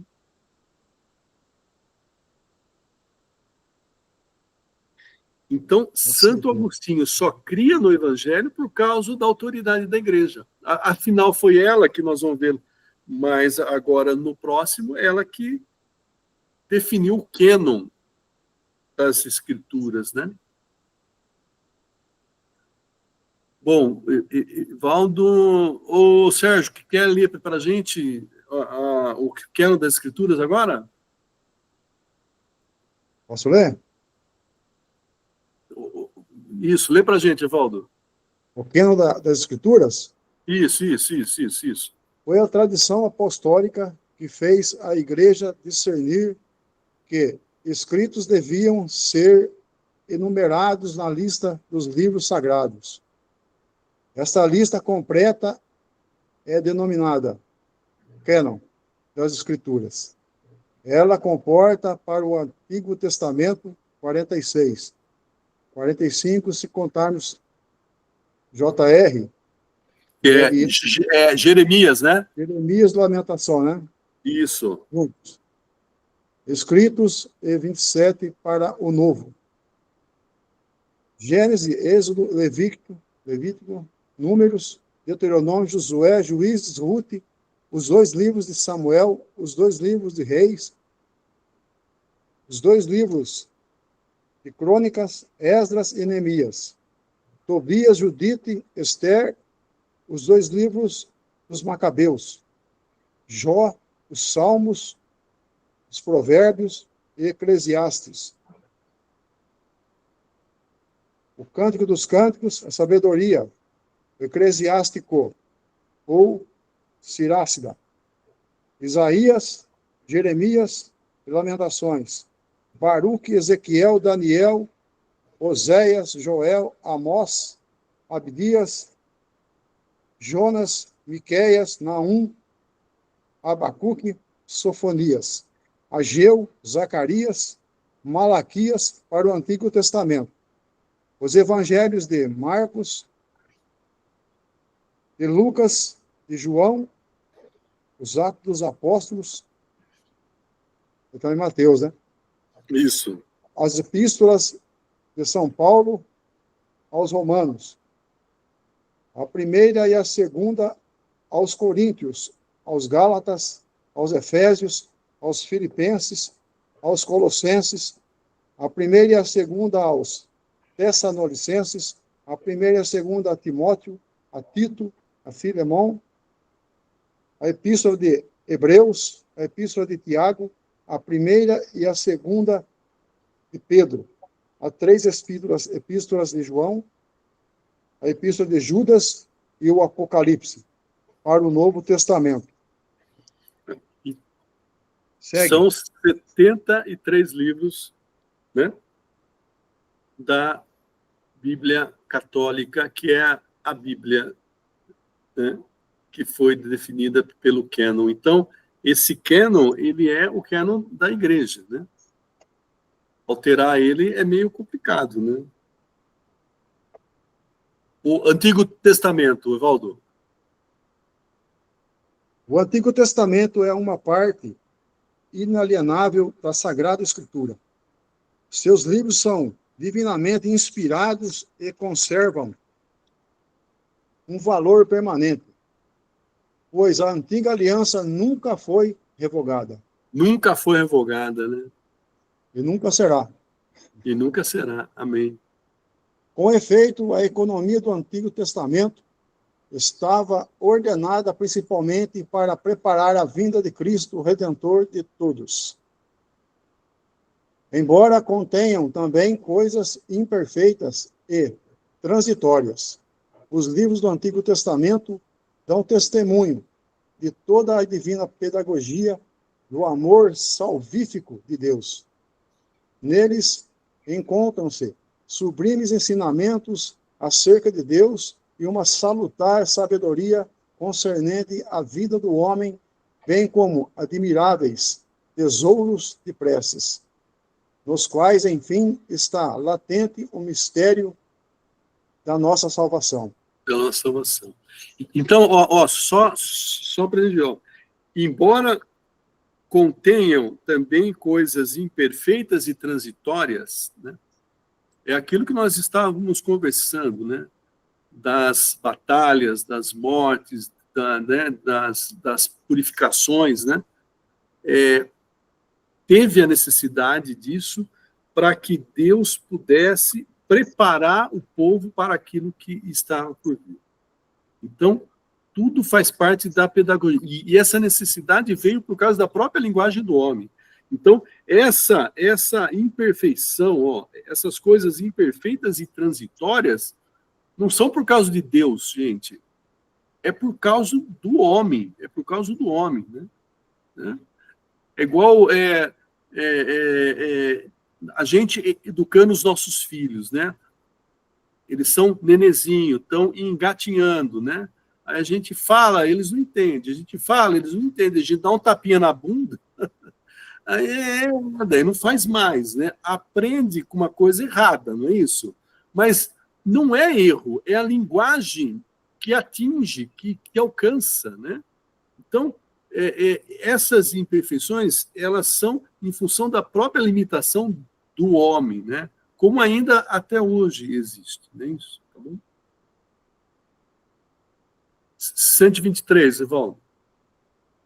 Os cristãos veneram o Antigo Testamento como verdadeira palavra de Deus. A Igreja sempre rechaçou vigorosamente a ideia de rejeitar o Antigo Testamento sob o pretexto de que o Novo o teria feito caducar. Marcionismo. Sim. O que ele fazia? O que Marcião fazia?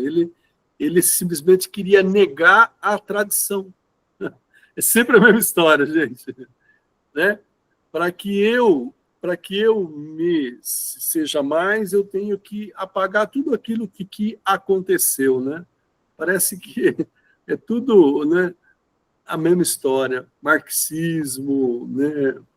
Essas coisas acontecem para vir e negar o que aconteceu. Não, agora é tudo novo. Não.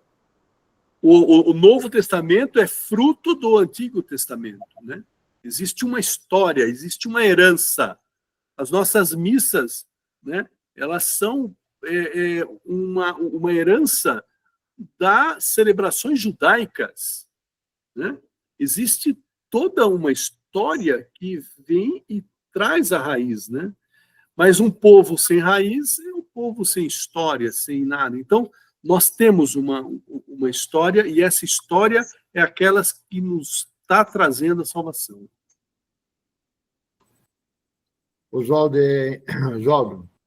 vamos grifar que o Marcião aí, de onde saiu a palavra marcionismo?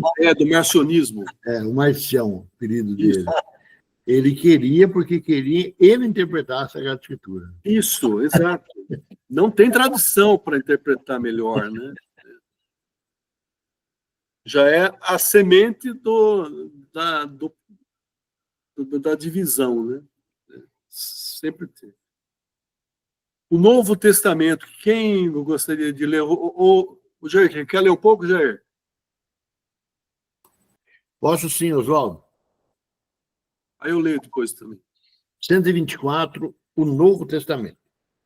A palavra de Deus, que é força de Deus para a salvação de todo crente, é apresentada e manifesta seu vigor de modo eminente nos escritos do Novo Testamento. Esses escritos fornecem-nos a verdade definitiva da revelação divina. Seu objeto central é Jesus Cristo, o Filho de Deus encarnado. Seus atos, ensinamentos, paixão e glorificação, assim como os inícios de sua igreja, sob a ação do Espírito Santo. Os evangelhos são o coração de todas as Escrituras, uma vez que constituem o principal testemunho da vida e da doutrina do Verbo encarnado, nosso Salvador. Na formação dos evangelhos, podemos distinguir 3 etapas. Primeira, a vida e o ensinamento de Jesus. A Igreja defende firmemente que os 4 evangelhos, cuja historicidade afirma sem hesitação, transmitem fielmente aquilo que Jesus, Filho de Deus, ao viver entre os homens, realmente fez e ensinou, para a eterna salvação deles, até o dia em que foi elevado. Segundo, a tradição oral. O que o Senhor dissera e fizera, os apóstolos, após a ascensão do Senhor, transmitiram aos ouvintes com aquela compreensão mais plena de que gozavam, instruídos que foram pelos gloriosos acontecimentos de Cristo e esclarecidos pela luz do Espírito de verdade. Terceiro, os evangelhos escritos. Os autores sagrados escreveram os 4 evangelhos, escolhendo certas coisas das muitas transmitidas ou oralmente ou já por escrito, fazendo síntese de outras ou explanando-as com vistas à situação das igrejas, conservando, enfim, a forma de pregação, sempre de maneira a transmitir-nos a respeito de Jesus coisas verdadeiras e sinceras. O evangelho quadriforme ocupa na igreja um lugar único, como atestam a veneração que ele tributa à liturgia e o atrativo incomparável que desde sempre tem exercido sobre os santos. Não existe nenhuma doutrina que seja melhor, mais preciosa e mais esplêndida que o texto do Evangelho. Vede e retende o que o nosso Senhor e Mestre Cristo ensinou com suas palavras e realizou com seus atos. É, acima de tudo, o Evangelho que me ocupa durante as minhas orações. Nele encontro tudo o que é necessário para a minha pobre alma. Descubro nele sempre novas luzes, sentidos escondidos e misteriosos. Essa é a palavra de Santa Teresinha do Menino Jesus. Santa Teresinha do Menino Jesus. Se ela é uma pobre alma, e nós, então, hein? Que coisa maravilhosa, né? Ou seja, o Evangelho é a fonte que nos leva a Cristo, que é a salvação. Né? Toda a doutrina da Igreja Católica está no Evangelho. Né? Sacramentos, todos os sacramentos estão no Evangelho.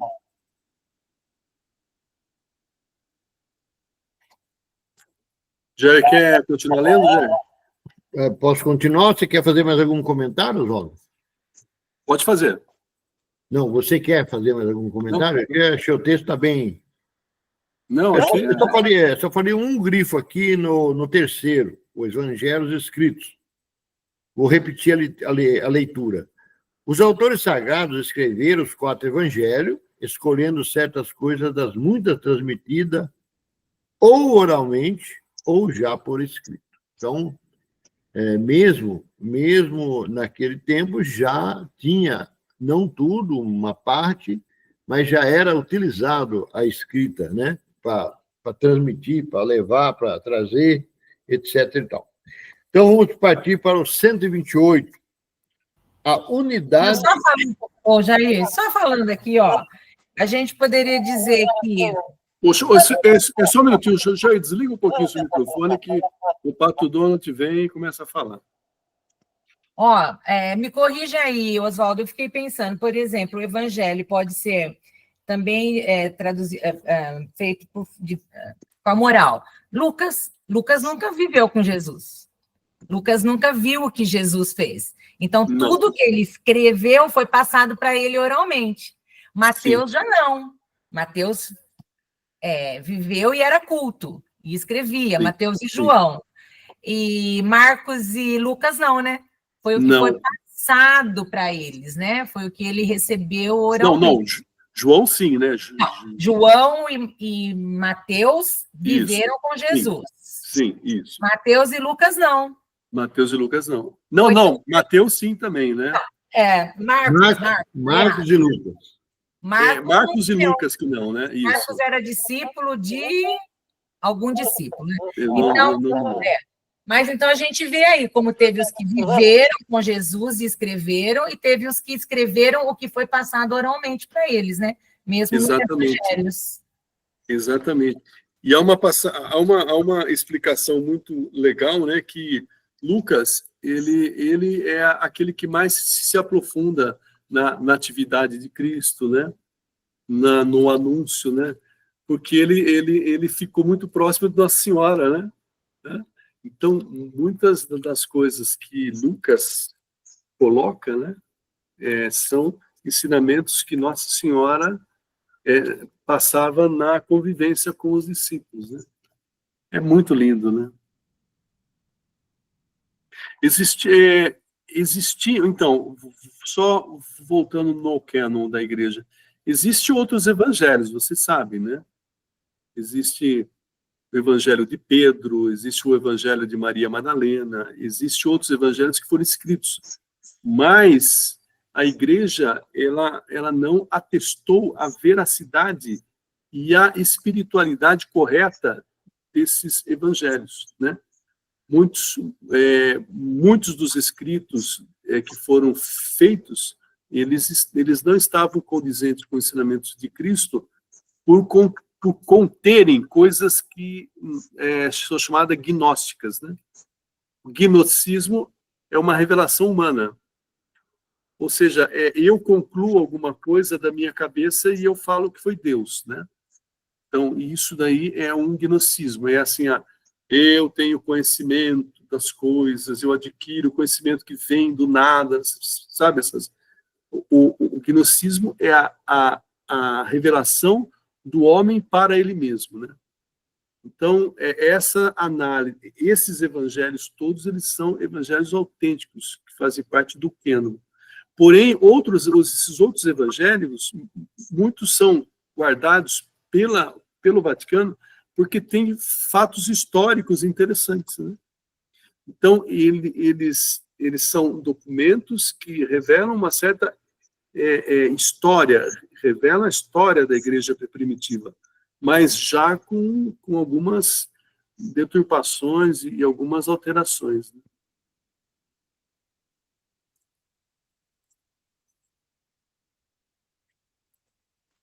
A unidade, eu vou ler agora. A unidade entre o Antigo e o Novo Testamento. A gente vai só acabar de ler esse, daí nós vamos finalizar para fazer uma partilha, ok, gente? Porque já são 21 horas e 7 minutos, tá? E daqui a pouco já dá 2 horas de reunião nossa aqui, tá bom? A unidade entre o Antigo e o Novo Testamento. A igreja, já nos tempos apostólicos, e depois, constantemente, em sua tradição, iluminou a unidade do plano divino nos 2 testamentos, graças à tipologia. Esta discerne as obras de Deus contidas na antiga aliança, prefigurações daquilo que Deus realizou na plenitude dos tempos, na pessoa do seu Filho encarnado. Por isso, os cristãos leem o Antigo Testamento à luz de Cristo morto e ressuscitado. Essa leitura tipológica manifesta o conteúdo inesgotável do Antigo Testamento.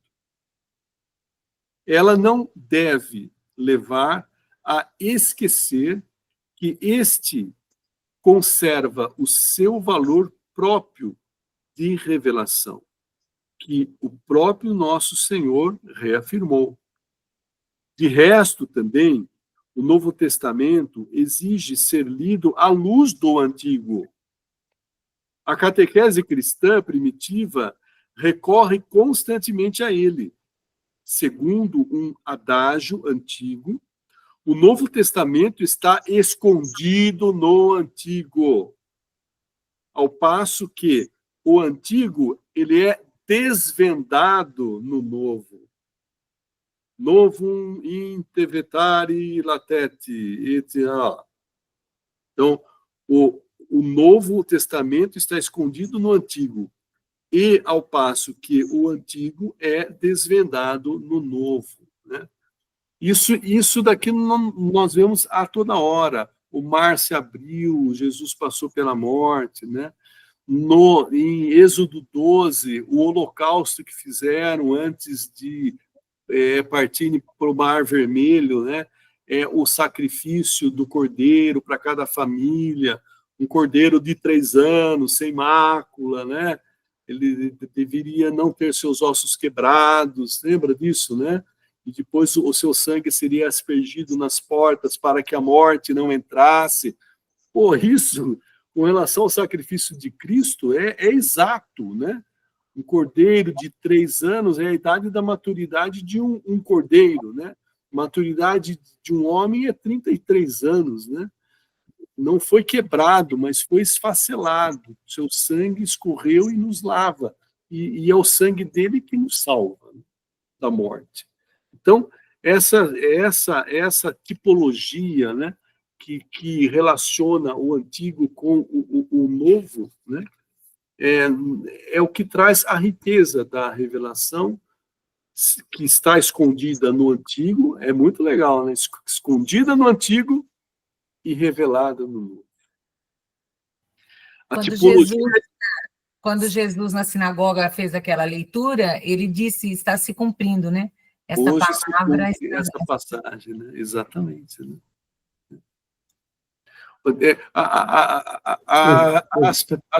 As profecias que ainda vão se cumprir, né? Lê o 130 para fechar. 130. A tipologia exprime o dinamismo... Hoje, Jair, seu microfone, Jair. A tipologia exprime o dinamismo em direção ao cumprimento do plano divino. Quando Deus será tudo em todos. Isso é anagógico, né, gente? Agora a gente já sabe que é o anagógico. Né? Quando Deus será tudo em todos. 1 Coríntios 15, 28.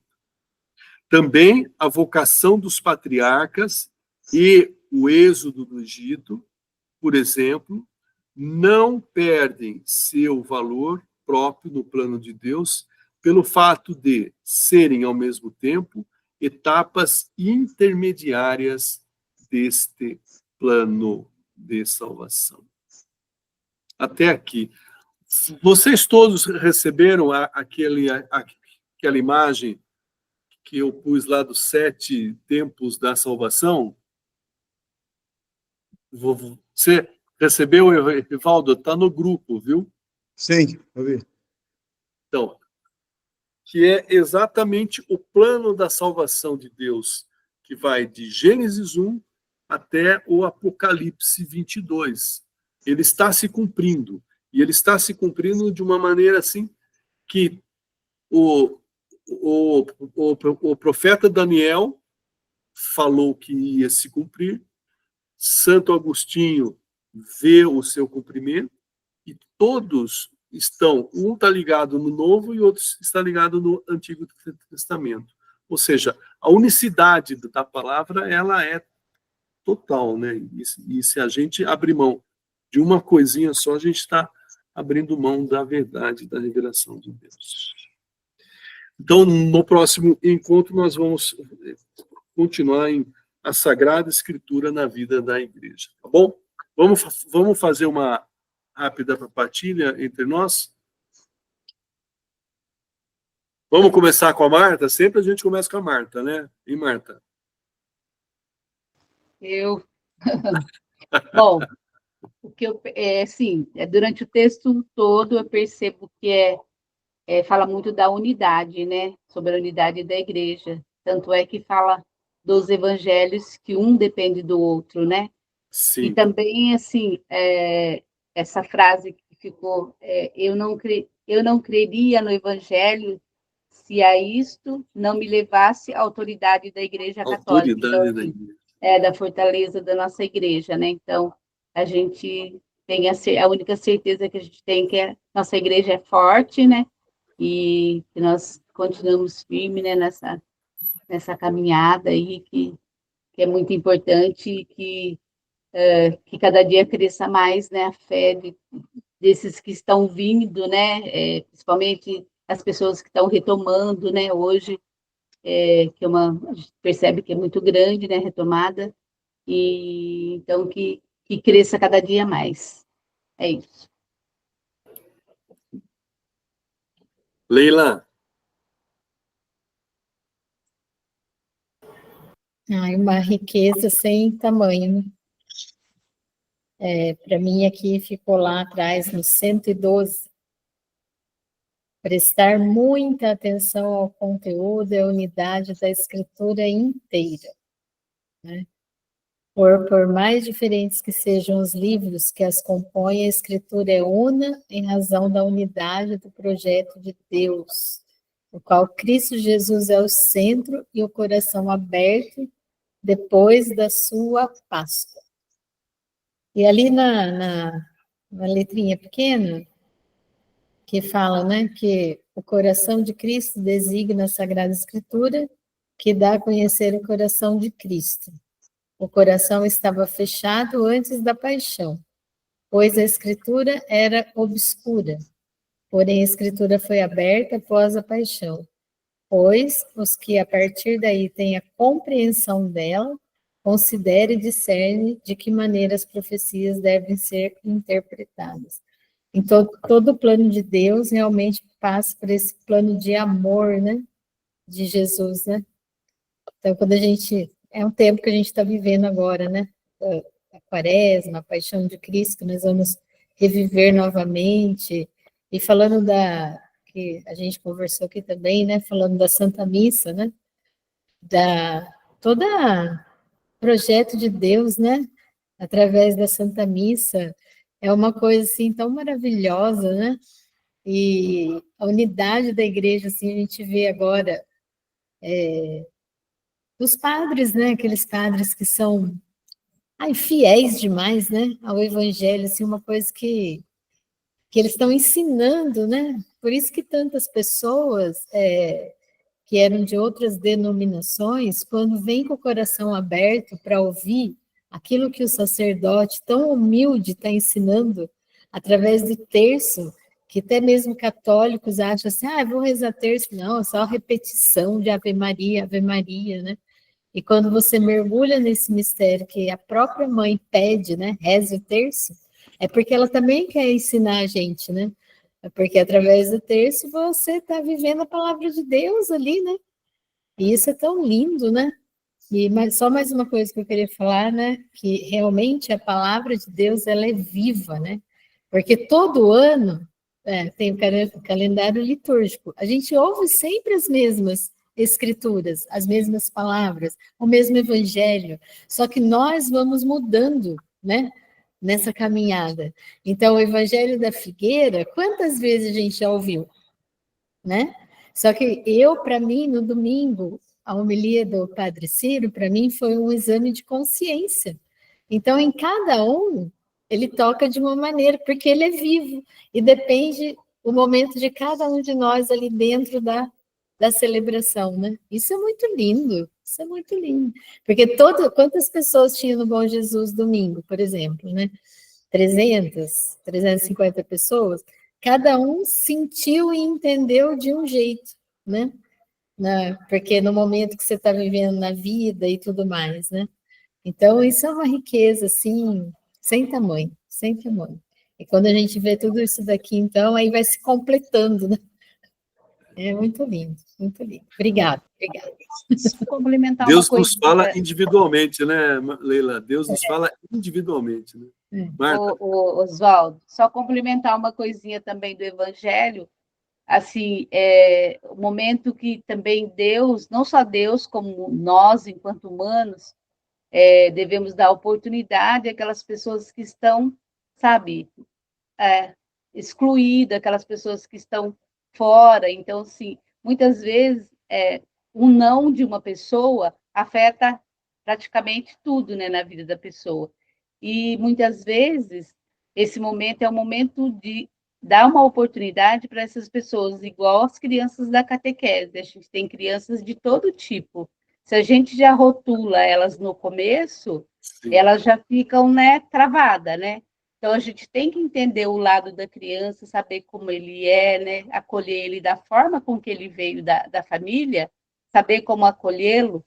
Por quê? Porque se a gente já rotula no começo, você já dá um basta nele, ele não tem a possibilidade do crescimento, né? E aí, igual a figueira, daí você vai cavando em volta, você vai conhecendo o dia a dia como a criança é e acaba colhendo o fruto daquela criança, né? Então, assim, para mim ficou muito forte essa questão também do evangelho, foi um evangelho assim muito profundo, né? Então ficou muito forte essa questão em relação ao que a gente vivencia, né, com as nossas crianças e da nossa realidade também, né? Foi isso. Jair, Só eu gostaria de fazer um adendo aí à fala da Marta, porque acho interessante. Essa frase eu já li ela há 40 anos atrás, mas eu esqueci o nome do autor do livro, mas não esqueci a frase. A frase é assim, abre aspas, mais que ensinar e formar, valorizar as pessoas. Fecha aspas. Vou repetir. Mais que ensinar e formar as pessoas, valorizar as pessoas. Amém. Amém. Leonor, quer fazer sua partilha? Bom, eu quero falar para vocês que eu acho que a gente nem um ano vai terminar isso aqui. Porque Não, a gente... um ano vamos terminar a primeira parte. Não, porque eu estou achando muito bom até a paciência sua e do Jair, porque para cada parágrafo a gente tem os comentários e as dúvidas, e vocês vão parando e ajudando a gente a entender melhor. Então, isso para mim assim, já está sendo um diferencial, porque a gente está tendo essa oportunidade de discutindo parágrafo por parágrafo, né? Não estamos fazendo uma leitura dinâmica. Não é isso. E só para terminar essa última parte que nós lemos, que nós também, se formos ver, nós também estamos vivendo essa etapa intermediária, porque tudo só vai se cumprir quando Deus for tudo em todos. Exatamente. Então, não vamos apagar o Antigo Testamento porque eles estavam vivendo essa fase intermediária, nós também estamos vivendo essa fase intermediária. Mesma coisa, né? Então, me ajudou muito nisso no Antigo Testamento, porque eu já escutei muita coisa do Antigo Testamento mesmo. Muitas coisas a gente sabe de dentro da igreja, de exegetas, mas não eu procurar ter um olhar diferente, um olhar novo a tudo que está escrito, que nada se perde. E o caminho intermediário tem muitas falhas, né? Mas um dia nós vamos estar na Jerusalém Celeste, com a graça de Deus. Amém, amém, amém, amém. Jair, de novo. Só contribuindo aí com o que a Leonor falou, depois eu tenho até um escrito sobre isso para te passar. Mas é o seguinte, ó, o momento para nós todos é oportunidade. Se nós passarmos por um item, um parágrafo, e tiver uma coisa muito boa lá e a gente não aproveitar, a chance de rever é 1 em 1 milhão. Não volta mais. Não volta. Quem vai passar de novo para você? Você vai entrar no outro grupo, fazer tudo de novo? Mas depois eu tenho alguma coisa, eu levo para você na missa lá da manhã. Márcia.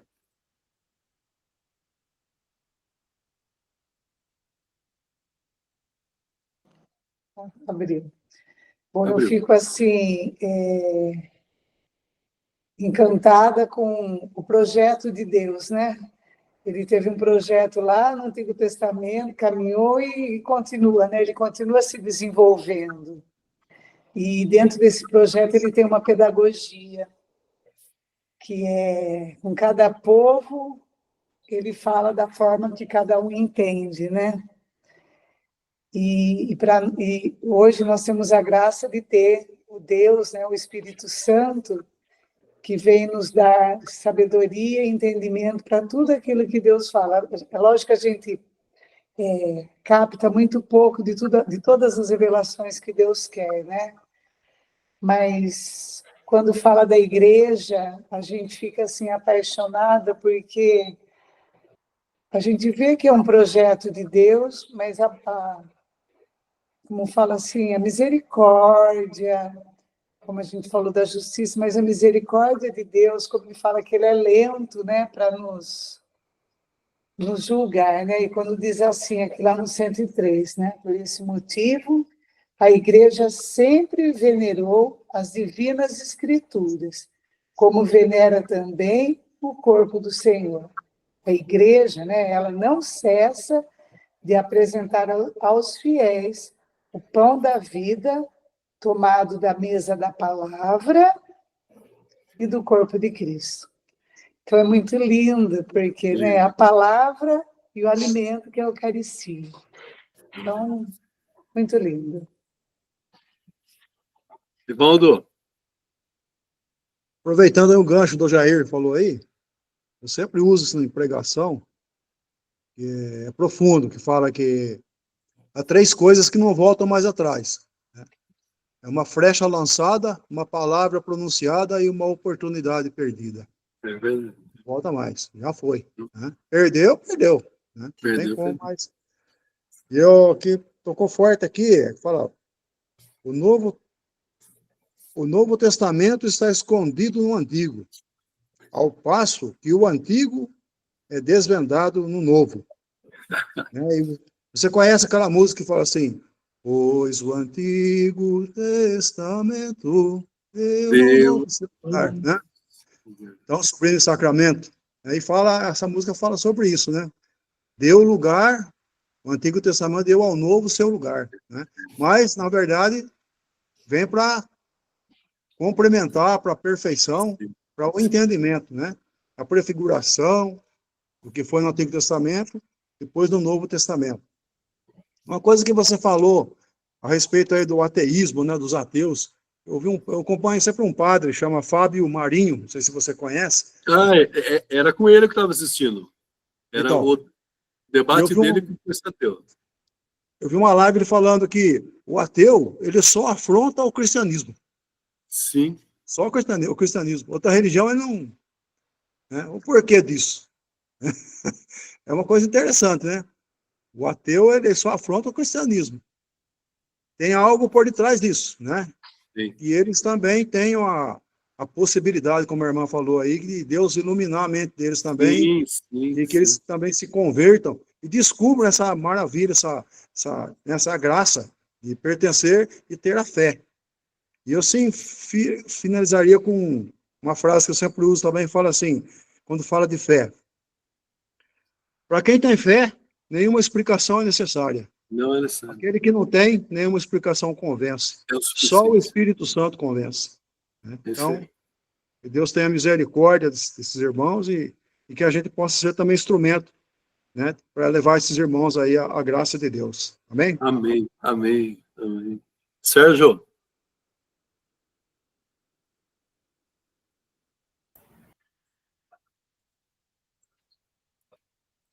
Eu tenho o que comentar, né? Já está tudo comentado. já tudo falado, né, cara? É.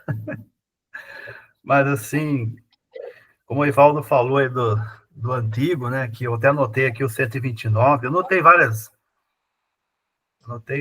aqui, vários itens aqui, né? Diga um então, Sérgio. Fala um pra gente. Tem uns 3 aqui, vamos falar esse um aqui, que o novo está escondido no antigo, né? E ao passo que o antigo é desvendado no novo. Eu lembrei de uma fala do professor Felipe Aquino, que ele disse uma vez que quando você pega leite e coloca o café, as moléculas elas se unem, que é impossível separar. Então, assim, para mim, eu entendo isso, que o antigo está tanto no novo, quanto o novo já está no antigo. É mesmo se você querer separar o calor do sol, né? Tirar a luz do sol. Sim. É. Não tem como, impossível isso, né? E se torna a mesma coisa. E é a mesma coisa porque é a revelação. Né? E como ele falou desse padre, você falou do ateu, eu estou fazendo o estudo bíblico com o padre Zandoná, bem rápido, e Está no Antigo Testamento. Ele dizia que o povo ficou aí mais de 400 anos, né, no Egito. E nesses 400 anos eles nunca tiveram lei, eles nunca tiveram moral. O que eles entendiam era a morte, matava e pronto. Sim. Então, quando acontecia de o povo, né, agora ele está falando de Josué, dele ir lá naquela nação, e Deus dava ordem, você vai lá e não vai matar homem, mulher, criança, tudo. Até animal. Por que Deus agia dessa forma? Não é porque Deus era ruim, era cruel, porque o povo entendia essa linguagem. Exatamente, é isso mesmo. Se deixasse lá as mulheres vivas, por exemplo, para que os israelitas casassem com elas, eles iam se perder, porque elas iam, com o tempo, influenciar outros deuses. Então, Deus tinha que usar dessa pedagogia, porque era assim que eles entendiam. Não é como hoje. Hoje nós temos lei, nós temos uma moral, temos uma ética, mas eles não tinham isso na época. E eles entendiam essa linguagem. Ele falava que, assim, eles eram tribais, animalescos mesmo, né? Ele falava, né? Então, é um estudo muito bom, né? Vídeos de 20, 25 minutos, né? Todo dia ele lança um vídeo.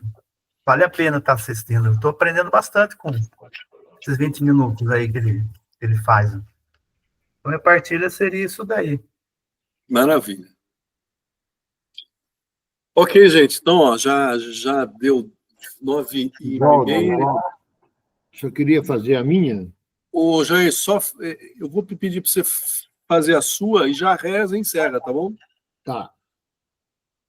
Parte B do 106, né? Fazendo-os usar suas próprias faculdades e capacidades, a fim de que, agindo ele próprio, neles e por meio deles, escrevessem como verdadeiros autores tudo e só aquilo que ele próprio queria. A perfeição de Deus, né? Oremos.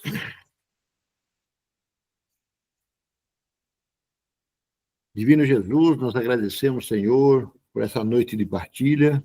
Agradecemos a presença de cada um de vocês, de nós, Valdo, Sérgio, Leila, Leonor, Márcia, Evaldo, Marta, Oswaldo. Agradecemos, Senhor Jesus, por ter nos dado, Senhor Jesus, essa possibilidade de fazer pela internet, Senhor Jesus. E eu digo, Senhor Jesus, pela bênção que está recebendo essa tecnologia, para nós podermos falar da tua igreja, dos teus ensinamentos, do catecismo, que possamos, Senhor Jesus, melhorar, crescer na fé e fazer aquilo que o Espírito Santo nos impulsiona, fazer a nossa conversão cada dia. Amém. Pai nosso que estais no céu, santificado seja o vosso nome. Venha a nós o vosso reino. Seja feita a vossa vontade, assim na terra como no céu. O pão nosso de cada dia nos dai hoje. Perdoai as nossas ofensas, assim como nós perdoamos a quem nos tem ofendido.